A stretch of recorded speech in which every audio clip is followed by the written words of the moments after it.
हरे कृष्णा, राधे राधे। आप सभी का स्वागत है मेरे YouTube चैनल वंदना काव्य में। आज आप सुनिए गर्भ कथा, लेकिन आज आप कुछ अलग जानेंगे। आज आप सुनिएगा शिव महापुराण की कथा में आगे का अध्याय। प्रियमता, आपसे अनुरोध है कि वीडियो को पूरा ध्यान से जरूर सुनिएगा, क्योंकि वीडियो थोड़ा लंबा होता है। क्योंकि पहले शिव महापुराण की गर्भ कथा की रसपान करते हैं, उसके बाद हम गर्भ कथा की रसपान करते हैं। तो वीडियो थोड़ा लंबा होगा, लेकिन ध्यान से पूरा जरूर सुनिएगा, क्योंकि अच्छी कथा है। इसके लिए गर्भवती माता शांत अवस्था में बैठ जाए, जहाँ बहुत ज़्यादा डिस्टर्ब ना हो, और अपने दोनों हाथ को मलता से गर्भ पे रख ले और अपने बच्चे को धीरे से बुलाए, आओ आओ मेरे बच्चे, आज मैं तुम्हें गर्भ कथा की रसपान करा रही हूँ। इस पवित्र सावन के महीना में शिव महापुराण की कथा, जिसे तुम श्रवण करने से सर्वगुण संपन्न और शिव के अंश रूप से ही उत्पन्न होंगे। तो आइए हम सभी माता इस कथा की रसपान करते हैं। अगर वीडियो अच्छी लगेगी तो लाइक कीजिएगा, और हमारे चैनल पर नए हैं तो हमारे चैनल को सब्सक्राइब कर लीजिए, और साथ ही बेल आइकन को ऑन कर लीजिएगा, ताकि ऐसे ही गर्भ कथा की नोटिफिकेशन आप सबके पास सबसे पहले पहुँचे, और हो सके तो और भी गर्भवती माँ के पास शेयर कीजिएगा। तो आइए इस कथा की रसपान करते हैं। प्यारी माँ, क्या आपने कभी उस एहसास को महसूस किया है जब सावन की पहली बूंद जमीन से टकराती है, तो जैसे प्रकृति खुद झुककर आपके कंधों पर हाथ रखती है, कहती है माँ अब थोड़ी देर ठहर जा, अब सिर्फ महसूस कर उस भीनी सी मिट्टी की खुशबू, उन गीली पत्तियों की सरसराहट और हवा को धीमा झोंका, सब मिलकर जैसे आपको और आपके गर्भ में पल रहे जीवन को किसी अदृश्य आशीर्वाद में समेट लेते हैं। माँ, यह सावन सिर्फ मौसम नहीं, यह वह अवसर है जब शिव और पार्वती की अमर कथा एक माँ के मन से होती हुई शिशु की आत्मा तक पहुँचती है। जब आप इस मौसम में अपने शिशु से बात करती हैं, तो वह शब्द केवल ध्वनि नहीं रहती, वह संस्कार बन जाते हैं। इस सावन आइए हम भी अपने गर्भ को शिव की कृपा से, पार्वती की ममता से और उस मौन से भरे जो गोवन को केवल जन्म नहीं दिशा देता है। सावन का पहला सोमवार था। पहाड़ी गांव धलसीला की सुबह बाकी दिनों से अलग थी। रात भर बारिश होती रही थी। अब सुबह की हवा में बरगद की छाल, काफल के पत्तों और मीठी की सौधी महक तैर रही थी। घाटी में बादल ऐसे झुके हुए थे जैसे खुद शिव पार्वती किसी बच्चे के माथे पर झुककर उसे आशीर्वाद दे रहे हो। इसी घाटी के छोर पर एक पुरानी मिट्टी की हवेली थी, जहाँ गर्भवती वेदिका अपने सास समान कमला माँ के साथ रहती थी। पति शहर में नौकरी करता था, लेकिन वेदिका ने सावन में अकेले शहर नहीं जाना चुना, क्योंकि माँ बनना कोई अकेले यात्रा नहीं होता। वह चाहती थी कि उसका शिशु प्रकृति के बीच पले, उस गांव की हवा में सांस ले जहाँ से उसकी जड़ें थी। उस सुबह कमला माँ ने तुलसी पर जल चढ़ाने के बाद अपने झुर्रीदार हाथों से वेदिका के बालों में नारियल तेल लगाए हुए कहा, बिटिया सावन आ गया है, और सावन में माँ बन रही स्त्रियों जो भी सुनती है, महसूस करती है, वही तो गर्भ में उतरता है। आज से रोज सुबह तुझे शिव पार्वती की एक कथा सुनाऊंगी, और तू उसे सुनते हुए अपने शिशु से बातें करेगी, समझी? वेदिका ने मुस्कुराते हुए सिर हिला दिया। बहुत समय पहले की बात है, जब हिमालय की गुफाओं में एक ऐसी कन्या ने जन्म लिया था जिसका नाम पार्वती था। बचपन से ही उसे शिव की मूर्ति के सामने बैठना अच्छा लगता था। उसकी माँ जब रसोई में होती पार्वती, वही शिव के सामने बैठकर उनसे बातें किया करती, जैसे तू करती है अपने बच्चे से। वेदिका की आंखें नम थी, उसकी हथेली पेट पर रुकी हुई थी, भीतर कोई हिला था।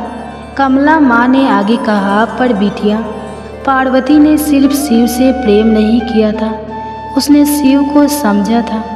जब सबने कहा कि वह योगी है, सन्यासी है, भूतों के स्वामी है, तभी पार्वती ने उन्हें त्यागा नहीं, बल्कि पहाड़ों की उन गुफाओं में चली गई जहाँ शिव ध्यान करते थे। बिना गर्म कपड़ों के, बिना गद्दों के, बारिशों में भीगी धूप में जली, लेकिन मन में एक ही बात थी, अगर मैं सच में प्रेम करती हूँ तो मुझे भाग्य से नहीं तब से शिव को पाना होगा। वेदिका ने धीमे से कहा, माँ, क्या हर स्त्री के जीवन में कोई ऐसा शिव होता है जिसे वह पाने के लिए तप करती है? कमला माँ मुस्कुराई, हाँ बिटिया, लेकिन हर स्त्री का शिव बाहर नहीं भीतर होता है, और तू जब एक शिशु को जन्म देने वाली है तो खुद पार्वती बन चुकी है, और यह शिशु यह तेरी कोख में पल रहा शिव है। सावन का यह महीना तुम्हारे लिए वही है जो हिमालय की ठंडी रातें पार्वती के लिए थी। उस शाम जब बारिश दोबारा शुरू हुई, वेदिका अपनी खिड़की के पास बैठकर अपने शिशु से कह रही थी, सुनो मेरे बच्चे, माँ आज तुम्हें एक कहानी सुनाएगी, एक ऐसा कहानी जिसमें प्रेम, धैर्य और तप का ऐसा मेल था कि सारा ब्रह्मांड रुक गया था। एक दिन जब पार्वती थक गई थी, शरीर में बल नहीं था, बारिश लगातार कई दिनों से हो रही थी, फिर भी वह रोज सुबह एक फूल तोड़कर शिव की गुफा के बाहर रख देती थी। उन्होंने कभी शिव से कुछ मांगा नहीं, बस यह विश्वास रखा कि जो प्रेम सच्चा होता है वह बिना बोले भी स्वीकार कर लिया जाता है। और फिर एक दिन जब उन्होंने आंखें मूंदी तो सामने से किसी ने कहा, पार्वती। उन्होंने आंखें खोली, शिव मुस्कुरा रहे थे। उन्होंने कहा, तुमने मुझे शब्द से नहीं अपने प्रेम से बुलाया, तुम्हारा धैर्य मेरी समाधि से भी गहरा निकला। और फिर वही हिमालय की गुफा में शिव ने पार्वती को आशीर्वाद दिया, अब हम एक नहीं, दो नहीं, हम एक चेतना है। वेदिका की आंखों से आंसू बह चले थे। अपने शिशु से कहा, बेटा, इस सावन में मैं भी तुम्हारे लिए वही करूँगी जो पार्वती ने किया था। मैं तप नहीं कर सकती, लेकिन अपने विचारों को शुद्ध रखूँगी, अपनी भावनाओं को ममता से भर दूँगी, ताकि तुम जब जन्म लो तो तुम्हारे भीतर भी शिव का संतुलन और पार्वती की भक्ति हो। बाहर बारिश अब भी गिर रही थी, लेकिन हवेली के उस पुराने कमरे में एक माँ और उसका शिशु एक ऐसी यात्रा पर चल रहे थे जहाँ हर कथा सिर्फ शब्द नहीं थी, वो संस्कार बन रही थी। उस रात बारिश देर तक नहीं थमी। हवेली की पुरानी दीवारों में पानी की बूंदों की टपकती आवाज़ और दूर मंदिर की घंटियों की धीमी गूंज मिलकर ऐसा लग रहा था जैसे पूरा ब्रह्मांड वेदिका के शिशु के स्वागत में कोई संगीत रच रहा। कमला माँ तुलसी के नीचे दिया जला चुकी थी और अब रूई से वेदिका के पैरों में सरसों का तेल मल रही थी। बिटिया, उन्होंने धीमे स्वर में कहा, क्या तू जानती है कि शिव और पार्वती कैसे माता पिता बने, कैसे उनके घर में कार्तिक और गणेश है? यह कथा भी तेरे शिशु को सुननी चाहिए, ताकि वह सीखे कि माता पिता होने का मतलब सिर्फ जन्म देना नहीं, वह एक उत्तरदायित्व है, आत्मा को संस्कार देने का।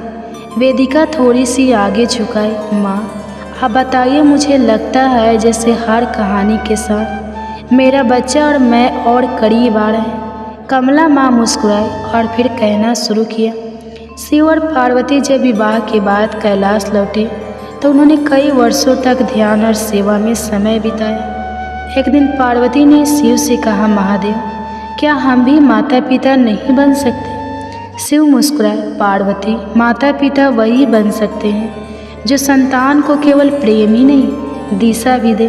क्या तुम तैयार हो उस तप के लिए? पार्वती ने सिर झुका लिया। फिर एक दिन पार्वती ने अपने उट्टन से एक सुंदर बालक की रचना की। उसकी सांसें भी उन्होंने दी और उसे कहा, तू मेरा पुत्र है। उन्होंने उस बालक को द्वारपाल बना दिया और कहा, जब तक मैं स्नान ना कर लूँ कोई अंदर ना आए। उसी समय शिव वहाँ आए और द्वार पर बालक ने उन्हें रोक दिया।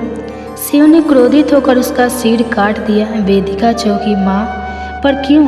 कमला माँ ने गहरी सांस ली, बिटिया, यह कथा सिखाती है कि माता पिता बनने का अर्थ यह भी है कि हमारे अपने बनाए नियम भी कभी कभी टकराते हैं जीवन की वास्तविकताओं से, लेकिन जो प्रेम सच्चा होता है वह टूटता नहीं, वह नया रूप लेता है। जब पार्वती ने विलाप किया तब शिव ने हाथी के सिर को लाकर उस बालक को पूर्ण जीवित किया और कहा, आज से यह मेरा भी पुत्र है, इसका नाम होगा गणेश।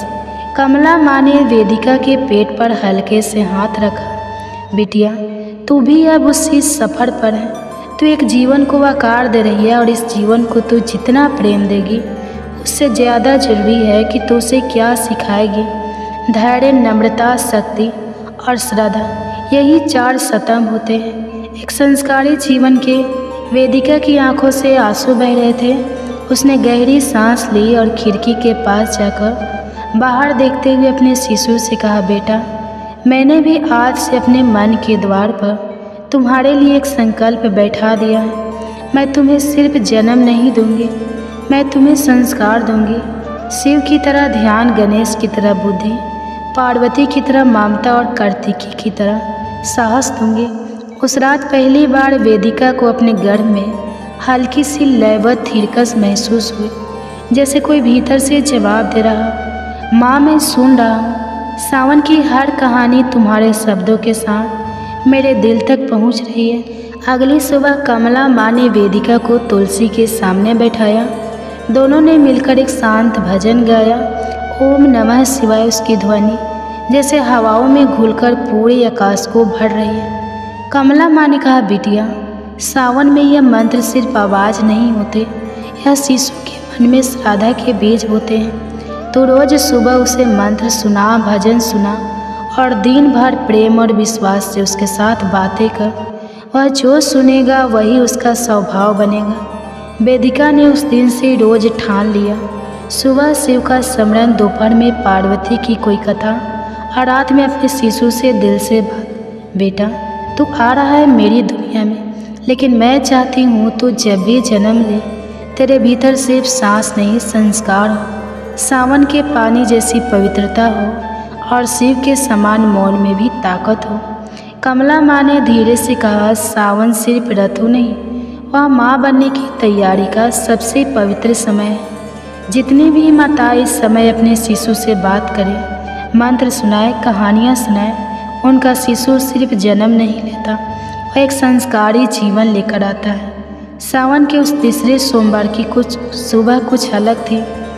कहा जाता है कि जिन माताओं एवं बहनों की अभी तक गोद नहीं भरी है और संतान की लालसा रखती हैं, अगर इस शिव महापुराण की कथा, पूरी कथा सच्ची और श्रद्धा मन से इस कथा की रसपान करेंगी तो सावन मास में भगवान शिव की कृपा उन पर बनी रहेगी और जल्दी ही भगवान शिव उनकी गोद हमेशा के लिए भर देंगे। और जिन माताओं बहनों की गर्भ में शिशु पल रहे हैं, कहा जाता है कि इस दिव्य मंगल कामना करने के लिए इस कथा की रसपान करेगी सच्चे दिल से, तो उनका बच्चा दीर्घायु होगा और स्वस्थ होगा। तो आइए हम सभी माताएं एवं बहनें मिलकर अपने बच्चे की दिव्य मंगल की कामना करने के लिए इस गर्भ कथा की रसपान करते हैं। प्रिय माताएं, वीडियो थोड़ा लंबा होगा लेकिन ध्यान से पूरा जरूर सुनिएगा, क्योंकि अच्छी कथा है, आपको अच्छा महसूस होगा। अगर कथा अच्छी लगेगी तो लाइक कीजिएगा और चैनल पे नए हैं तो प्लीज़ चैनल को सब्सक्राइब कर लीजिए और साथ ही बेल आइकन को प्रेस कर लीजिएगा, ताकि ऐसे ही सावन मास के सुनाने जाने वाले गर्भ कथा, शिव महापुराण की कथा की हर अध्याय आपको सबसे पहले पहुँचे और आप सुन सके। और हो सके तो ज़्यादा से ज़्यादा शेयर कीजिएगा, जितने भी हमारे गर्भवती माँ हैं सबके पास शेयर कीजिएगा, ताकि कथा की रसपान कर सके। कहा जाता है कि ज्ञान बांटने से ही फल मिलता है। तो आइए हम सभी पुण्य की फलदायी बने। प्रिय माताओं, पवित्र सावन मास आरंभ हो चुका है।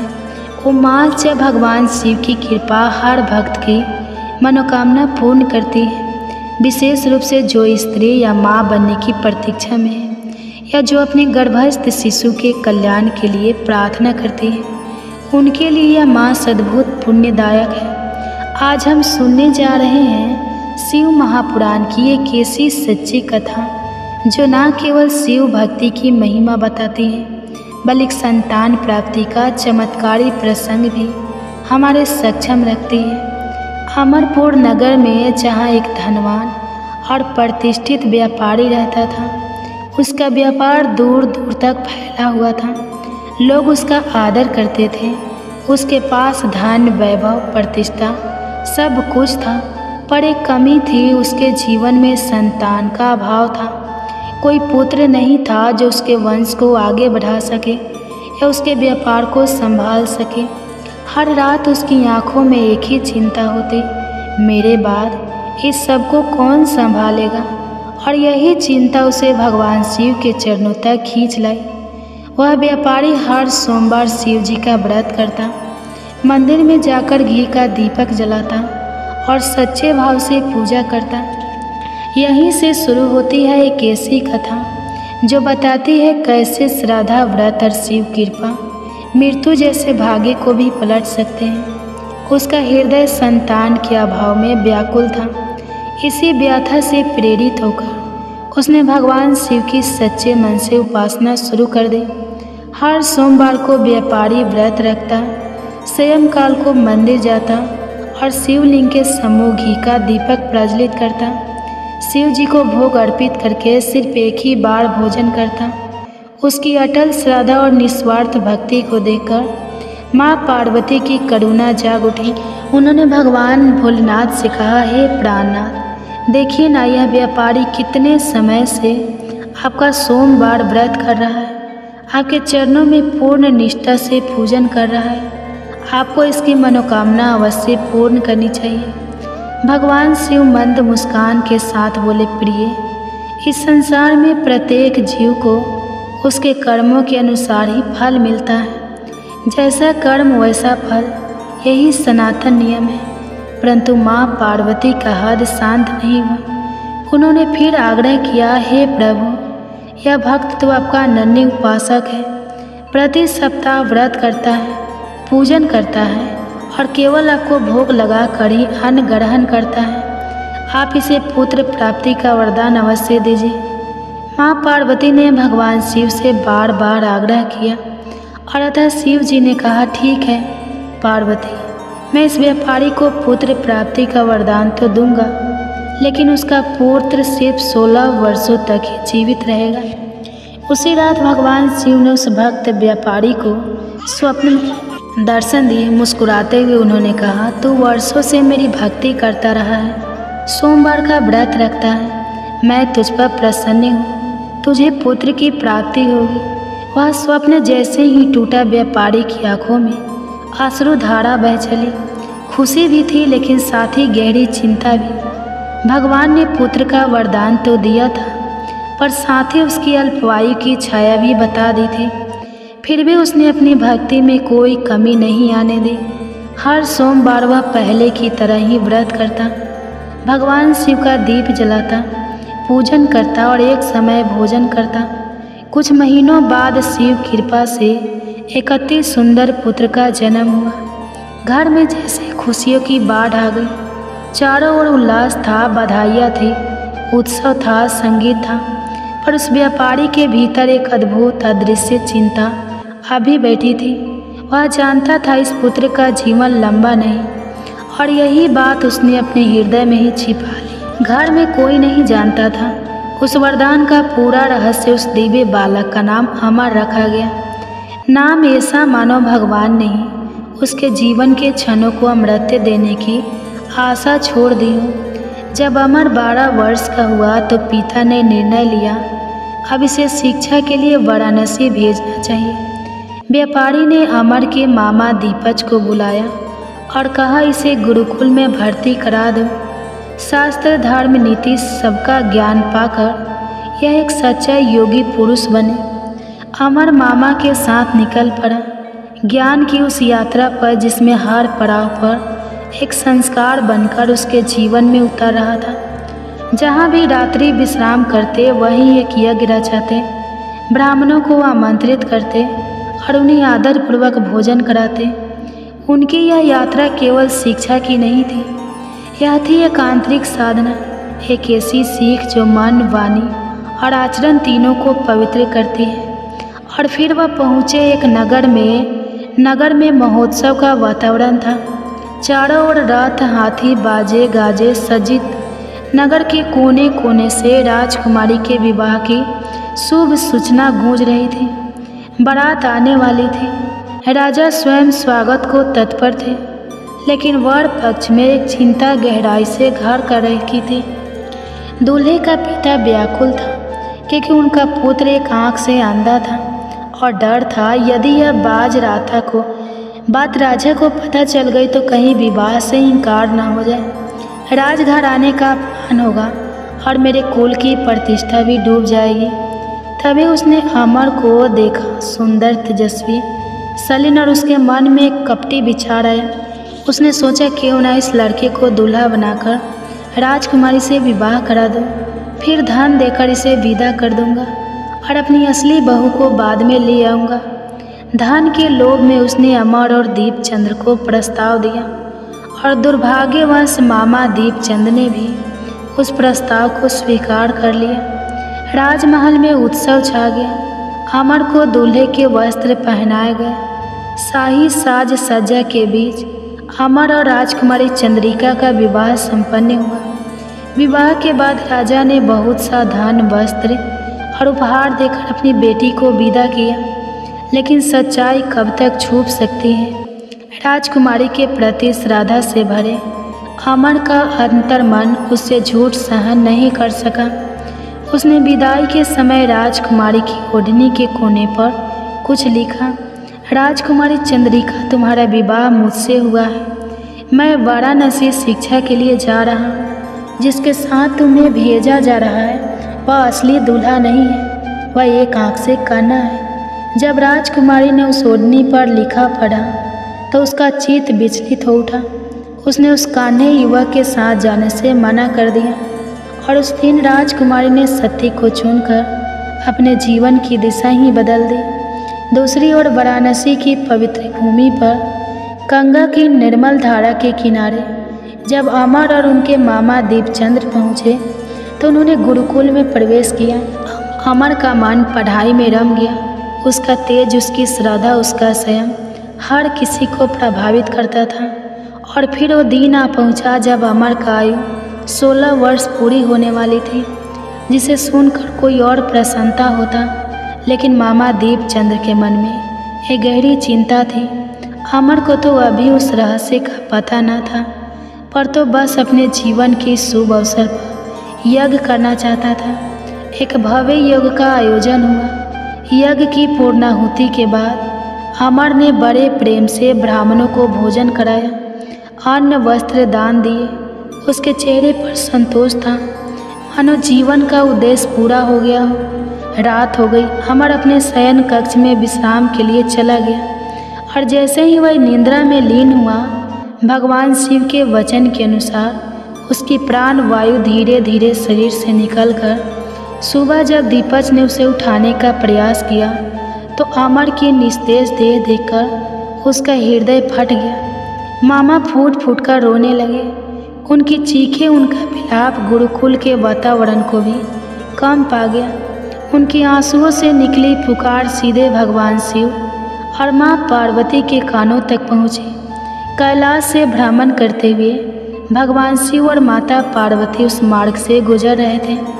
माँ पार्वती ने जैसे ही विलाप की ध्वनि सुनी वह रुक गई और अपने प्राणनाथ शिव से कहा, हे नाथ, यह करुण पुकार सहन नहीं हो रही है। किसी के प्राण चले गए हैं, जिससे यह वृद्ध इतना बेकाबू हो गया है।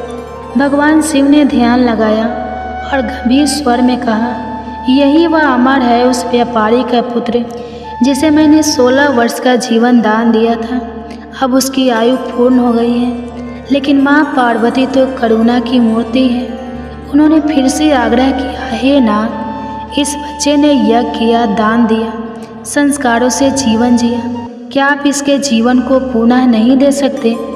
उनके माता पिता आज भी आपके व्रत करते हैं, सोमवार को व्रत और कथा सुनते हैं। उसकी भक्ति व्यर्थ हो जाएगी। भगवान शिव कुछ क्षण मौन रहे, फिर मुस्कुरा कर बोले, हे पार्वती, तुम्हारी करुणा के आगे आज मेरा नियम भी झुक गया। और उसी क्षण एक दिव्य प्रकाश अमर के शरीर में समा गया। अमर की सांसें फिर से चलने लगी, उसके नेत्र खुले, वह फिर से जीवित हो गया। चारों ओर आश्चर्य और आनंद की लहर दौड़ गई। मामा दीपच ने भगवान को हृदय से नमन किया। शिक्षा पूर्ण करने के बाद अमर अपने मामा दीपज के साथ अमरपुर लौटने के लिए निकल पड़ा। जब वे यात्रा करते ही उस नगर में पहुँचे जहाँ अमर का विवाह हुआ था, तो अमर ने वहाँ एक भव्य योग का आयोजन किया। यज्ञ में श्रद्धा और सेवा भाव से ब्राह्मणों को आमंत्रित कर भोजन और दान दिया। सुयोग व सुशी नगर उसी समय उस नगर के राजा की सवारी वहाँ से गुजरी। राजा ने जब यज्ञ आयोजन को देखा तो तुरंत पहचान लिया, यह तो वही तेजस्वी नवयुवक है जिससे मेरी पुत्री चंद्रिका का विवाह हुआ था। यज्ञ समाप्त होने पर राजा स्वयं अमर और उसके मामा को राजमहल ले गया।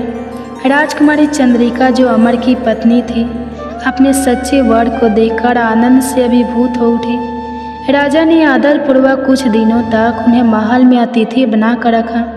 फिर उन्हें बहुत सा धन, रत्न, वस्त्र, आभूषण और उपहार देकर विदा किया। राजा ने राजकुमारी चंद्रिका के साथ अमर और दीपचंद्र को लौटने के लिए साथ में सैनिकों की टुकड़ी भी दी, ताकि मार्ग में किसी प्रकार का संकट ना हो। जब अमर नगर के द्वार पहुंची, उसी समय वह व्यापारी, जो उसका पिता था, अपनी पत्नी के साथ एक कमरे में बंद था। उन्होंने प्रतिज्ञा कर रखी थी, यदि बेटे की मृत्यु की सूचना आई तो हम दोनों जीवन त्याग देंगे। परंतु जैसे ही नगर के द्वार से एक दूत ने सूचना दी, आपका पुत्र अमर सकुशल लौट आया है और उसके साथ है आपकी सुंदर पुत्र वधू। राजकुमारी चंद्रिका उस क्षण जैसे वर्षों से थमे हृदय की धड़कनें पुनः चल पड़ी। व्यापारी और उसकी पत्नी दौड़कर नगर के द्वार पहुँचे, जहाँ उन्होंने अमर और चंद्रिका को देखकर वर्षों का संचित दुख, चिंता और तब सब बहा दिया। आंसुओं की धारा में रात्रि को जब व्यापारी गहरी नींद में सोया, स्वप्न में स्वयं भगवान शिव प्रकट हुए। उनकी दिव्य मुस्कान और शांत मुख से शब्द निकले, हे श्रेष्ठ व्यापारी, तेरी श्रद्धा और भक्ति से मैं प्रसन्न हूँ। सोमवार व्रत और व्रत कथा श्रवण से तेरे पुत्र को दी गई 16 वर्षों की आयु को मैंने बढ़ा दिया है। अब तेरा पुत्र दीर्घायु होगा और तेरा कुल तेजस्वी बनेगा। सुबह उठते ही व्यापारी की आंखों से अश्रु बह निकले, पर अब यह आंसू किसी दुख के नहीं, बल्कि शिव की कृपा, एक पिता की पूर्णता और मातृत्व की आंचल में भरे नई खुशियों के थे। शास्त्रों में कहा गया है, जो भी स्त्री या पुरुष सावन मास में सोमवार का व्रत करता है, श्रद्धा से भगवान शिव की कथा सुनता है, उसकी हर मनोकामना अवश्य पूर्ण होती है। जैसे उस व्यापारी को वर्षों के बाद संतान प्राप्त हुई और पुत्र को दीर्घायु का वरदान मिला है, वैसे ही गर्भवती माताएं यदि सावन मास में श्रद्धा से शिव जी को प्रार्थना करें, उसकी व्रत कथाएं सुने, तो उनके समस्त शिशु को भी दिव्य गुण, बुद्धि और आयुष्मान होने का आशीर्वाद प्राप्त होता है। हे भगवान भोलेनाथ, जिस प्रकार आपने उस व्यापारी को श्रेष्ठ संतान दी, वैसे ही कृपया हमें भी एक संस्कारी, तेजस्वी, दीर्घायु और दिव्य गुणों से युक्त संतान प्रदान करें। आपका चरणों में नित्य प्रणाम है। आपका आशीर्वाद हमारी कोख और हमारे शिशु की सदैव रक्षा करें, आज और जीवन भर के लिए। हर हर महादेव। अब आप सुनिए गर्भ कथा। स्वस्थ और बुद्धिमान माँ इस अद्भुत वाणी को सुनने से पहले अपने विचार और भक्ति को व्यक्त करते हुए नीचे कमेंट्स में जय श्री राधे कृष्ण जरूर लिखें। आपकी यह भक्ति हमारी इस यात्रा को और भी अद्भुत बनाएगी। और हाँ, अगर आपका दिल सच में कृष्ण प्रेम से भरा है तो इस वीडियो को हर गर्भवती माँ के पास जरूर शेयर करें, जिन्हें आप अपने जीवन में सबसे ज़्यादा मानते हैं, क्योंकि हो सकता है आपकी एक शेयर से किसी की ज़िंदगी में राधे कृष्ण का दिव्य प्रकाश उतरे। साथ ही यदि आप हमारे चैनल वंदना काव्या पर नए हैं तो अभी सब्सक्राइब करें और घंटी के बटन को दबाएं, ताकि आप हमारी हर नई भक्ति यात्रा का हिस्सा बन सकें। तो चलिए बिना देरी किए इस दिव्य यात्रा की ओर बढ़ते हैं। आपने तो महाभारत में कहानी सुना ही होगा राजा परीक्षित की। आज उसी की कहानी मैं सुना रही हूँ। कहा जाता है कि गर्भावस्था में गर्भवती माँ को अगर पूरी भागवत चिंता ना भी सुन पाए तो ये महाभारत की कहानी रसपान करने से उनके सारे दुख दर्द दूर हो जाते हैं और गर्भ में पल रहा शिशु स्वस्थ होते हैं। तो आइए इस कथा की रसपान करते हैं। प्राचीन समय की बात है। बलरामपुर नामक किसी गांव में गोपाल नाम का एक किसान रहता था। वह किसान बड़ा ही निर्धन था। उसके परिवार को 2 वक्त की रोटी भी बड़ी मुश्किल से नसीब हो पाती थी। किसी तरह उस किसान का परिवार गरीबों में अपना जीवन गुजार रहा था। कुछ दिनों के बाद उस किसान के घर में एक बच्चे का जन्म हुआ। जब किसान के घर में बच्चे ने जन्म लिया तो बच्चे को पाकर किसान और उसकी पत्नी बहुत प्रसन्न हुई। उनकी खुशी का कोई ठिकाना नहीं रहा, क्योंकि शादी के कई साल बाद उनके आंगन में बच्चे की किलकारी गूंजी थी। जब आसपास के लोगों को यह पता चला कि किसान के घर में बच्चे का जन्म हुआ है, तो आसपास के लोग और नाते रिश्तेदार किसान की पत्नी को बधाई देने के लिए उसके घर आने लगे। किसान गोपाल के घर जश्न का माहौल था। खूब खुशियाँ मनाई जा रही थी। तभी क्या होता है कि उस किसान के घर एक बड़े ही सिद्ध महात्मा भिक्षा मांगने के लिए आते हैं और द्वार पर खड़े होकर भिक्षा के लिए आवाज़ लगाने लगते हैं। किसान के घर में आज बड़ा ही खुशी का दिन था, इसलिए उसने जब साधु महाराज को द्वार पर खड़ा हुआ देखा तो डांट तो किसान अपने घर से बाहर आया।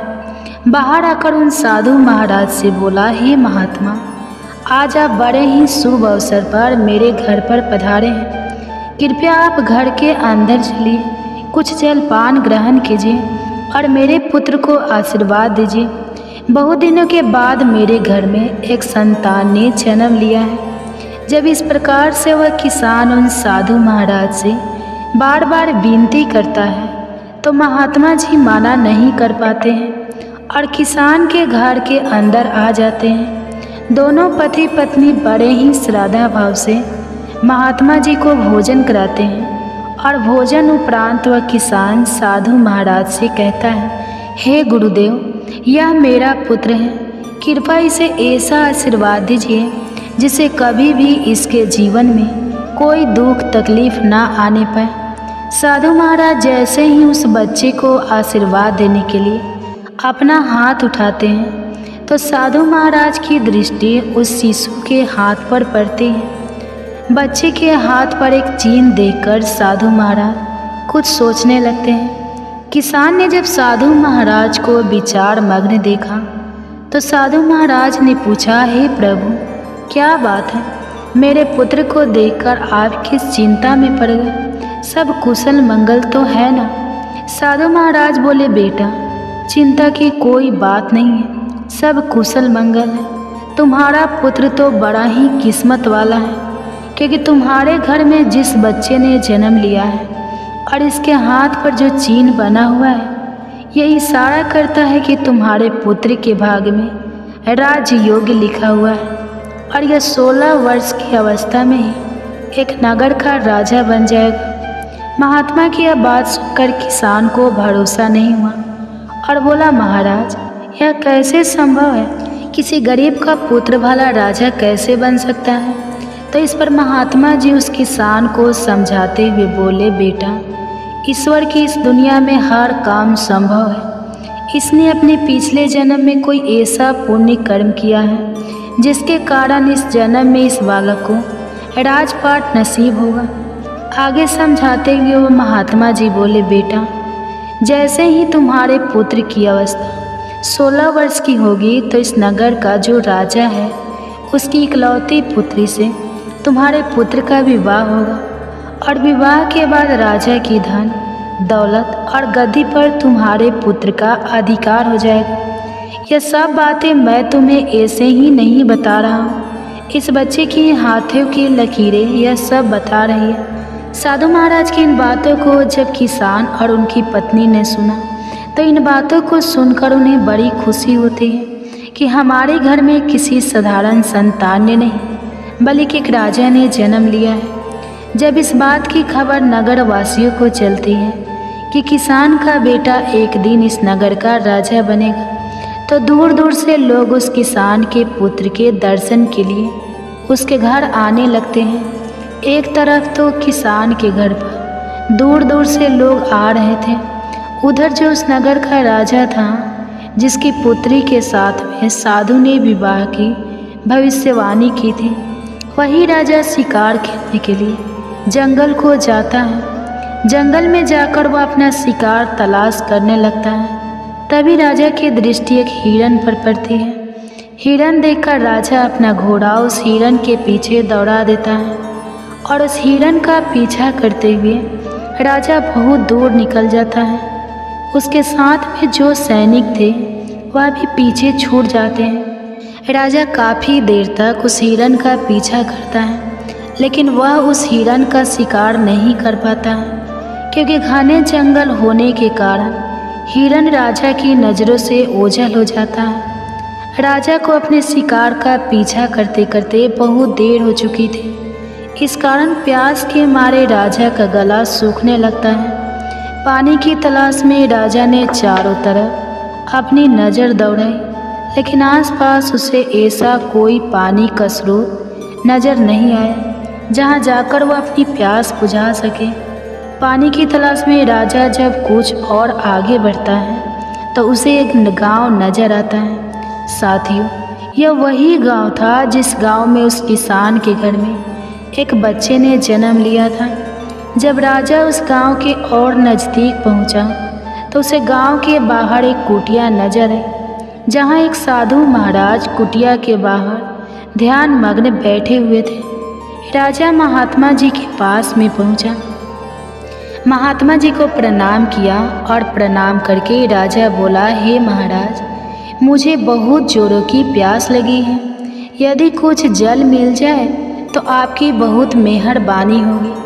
साधु बोले, राजन, आप थोड़ा इंतज़ार करिए, मैं अभी आपके लिए पानी लेकर आता हूँ। और इतना कहकर महात्मा जी कुटिया के अंदर चले गए। जब महात्मा जी थोड़ी देर में बाहर आए तो उनके हाथ में एक जल से भरा हुआ लोटा था। साधु महाराज ने जल से भरा हुआ लोटा राजा को पकड़ाया। राजा ने पानी पीकर अपनी प्यास बुझाई। पानी पीकर राजा जैसे ही चलने को हुआ तो उसकी दृष्टि उन लोगों पर पड़ गई जो इकट्ठे होकर किसान के घर उसके पुत्र का दर्शन करने के लिए जा रहे थे। दोस्तों, जब राजा ने बहुत से लोगों को जाते हुए देखा तो यह देखकर उसने उन महात्मा जी से पूछा, हे गुरुवर। राजा के पूछने पर साधु ने बताया, राजन, यह सब लोग इकट्ठे होकर उस किसान के घर जा रहे हैं जहाँ कुछ समय पहले एक बच्चे ने जन्म लिया है। जब राजा ने पूछा, महात्मा जी, उस बच्चे में ऐसी क्या खूबी है जो सभी लोग उस बच्चे के दर्शन को जा रहे हैं? तो इस पर महात्मा जी बोले, राजन, उस बच्चे के हाथ पर एक ऐसा नीला निशान बना हुआ है जिसका होना इस बात का संकेत है कि वह इस राज का राजा बनेगा।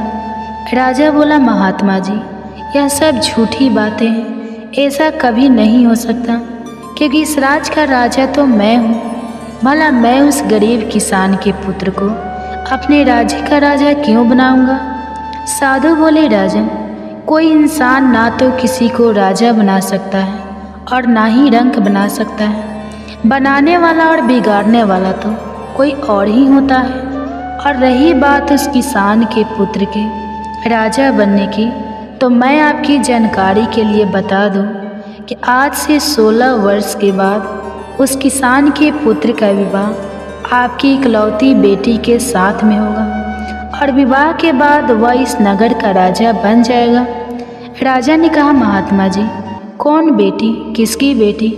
मेरे तो कोई औलाद ही नहीं है, फिर आपकी भविष्यवाणी कैसे सच साबित हो सकती है? साधु महात्मा बोले, राजन, आज से 1 वर्ष के बाद में आपकी रानी की कोख से एक कन्या जन्म लेगी।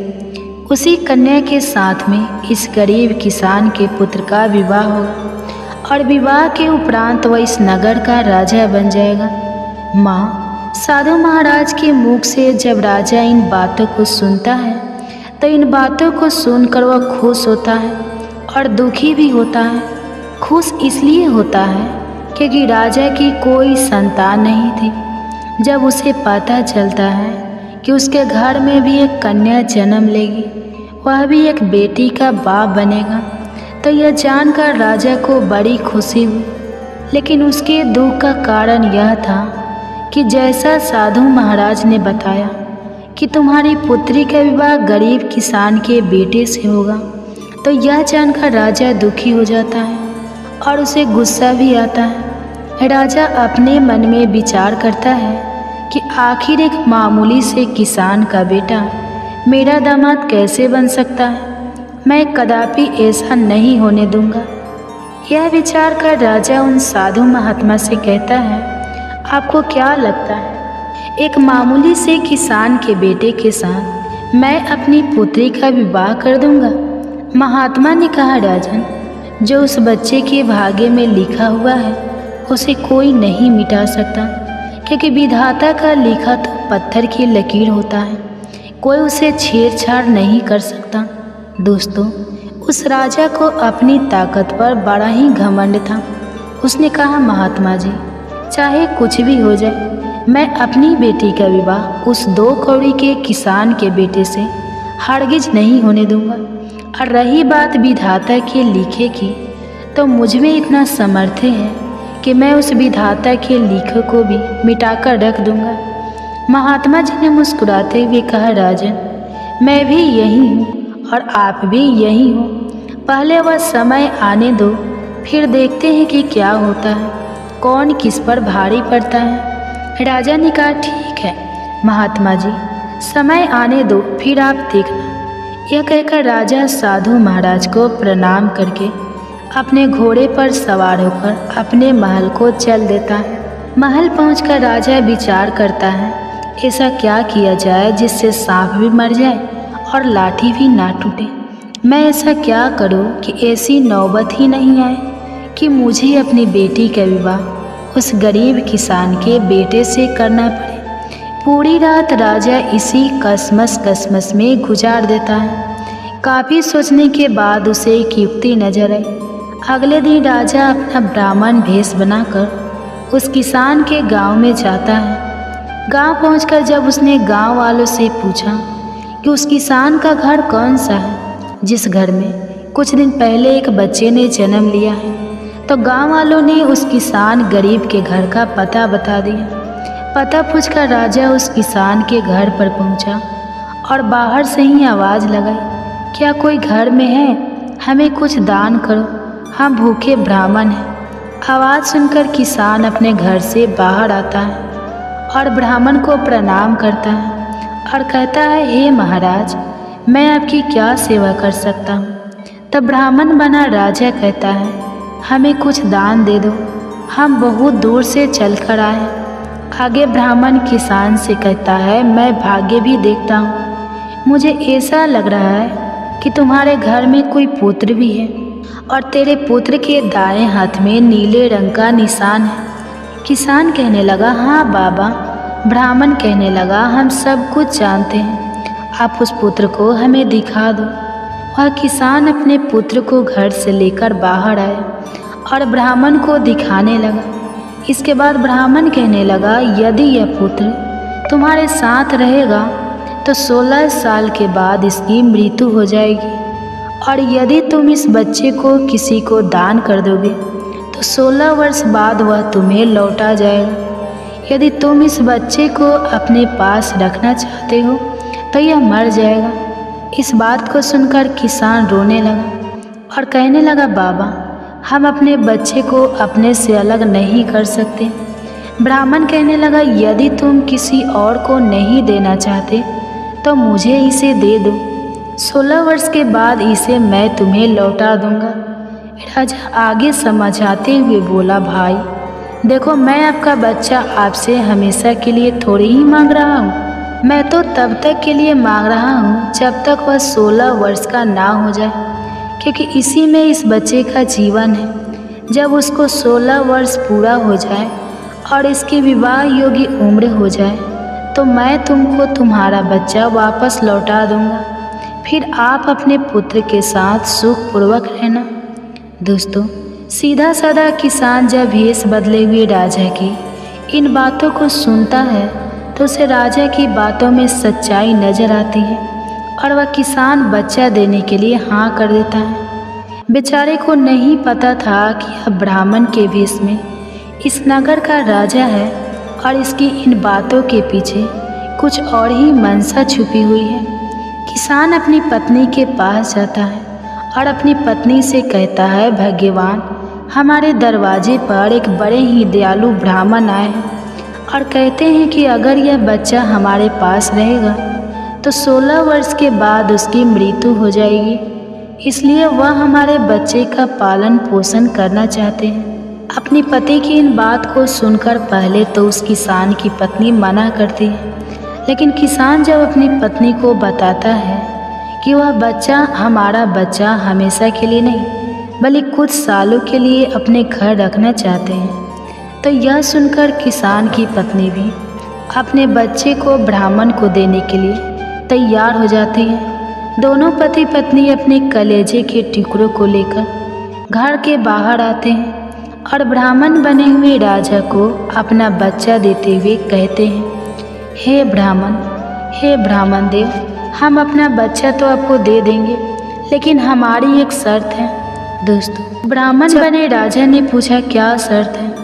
तो किसान की पत्नी बोली, जब मेरा बेटा 16 वर्ष का हो जाए तो तुम्हें हमारा बच्चा वापस करना होगा। यदि आपको हमारी ये शर्तें मंजूर हो तो ही हम तुम्हें अपना बच्चा दे सकते हैं।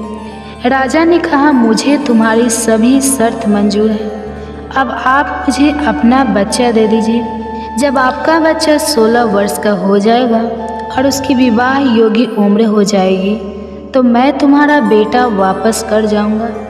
अब आप विलम्ब ना करिए और अपना बच्चा मेरे हवाले कर दीजिए। मैं इस बच्चे का आपसे भी ज़्यादा अच्छा ख्याल रखूंगा।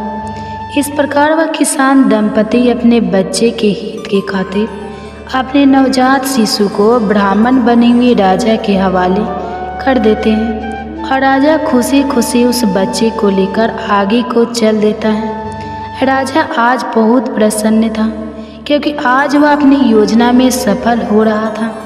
राजा बच्चे को लेकर के एक नदी किनारे पहुंचा। नदी किनारे पहुंचकर राजा ने सोचा, मैं इस बच्चे का गला दबाकर इसका काम तमाम कर देता हूँ और मारने के बाद मैं इस बच्चे की लाश को नदी के जल में प्रभावित कर दूँगा। लेकिन बच्चे का जब उसने मासूम चेहरा देखा तो उस बच्चे का चेहरा देखकर राजा का विचार बदल गया। वह मन ही मन सोचने लगा, तेरा क्या बिगाड़ा है जो तू इसे मारना चाहता है? क्यों इस मासूम बालक की हत्या का पाप अपने सिर लेना चाहता है? इस पाप के लिए तो तुझे नरक में भी जगह नहीं मिलेगा। राजा जब अपनी अंतरात्मा की इस आवाज़ को सुनता है तो उसके हाथ कांपने लगते हैं। वह बच्चे की हत्या नहीं कर पाता है। फिर सोचता है, क्या करूं? यही विचार कर राजा एक ऐसा संदूक तैयार करता है जिसमें बच्चे को सांस भी मिलती रहे और वह पानी में भी ना डूबे। संदूक तैयार होने के बाद उसके आगे क्या होता है, इसके बाद की बात हम जानेंगे इसी राजा परीक्षित की गर्भ कथा के दूसरे अध्याय में कल जानेंगे।